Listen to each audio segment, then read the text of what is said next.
Mga kabrigada, nag-resign na sa pwesto ang dating aktres at staff ni Senador Robin Hood Padilla na si Nadia Montenegro.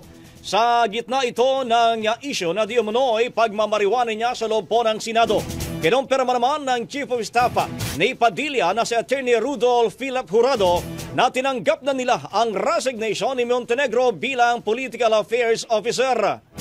Sa isinamiting paliwanag ni Montenegro, muli niyang pinabulaanan ang naturang aligasyon. Isa na rito ang Munoy report noong August 12 dahil bagamat nag-CR talaga siya noong araw na yon, sa PWD Comfort Room siya nagpunta at hindi raw sa Ladies Comfort Room.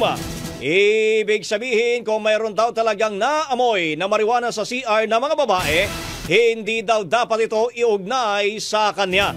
Ibig sabihin, sabi pa ni Montenegro, humarap na raw siya sa public trial, misjudgment at kahihiyan.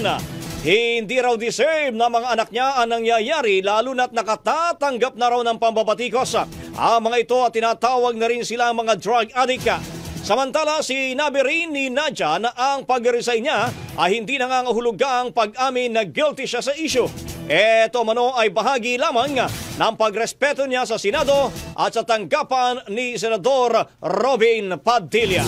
Ang bahaging ito ay hatid sa atin ng Guard C Plus with Zinc Capsule. Always protektado ang kalusugan.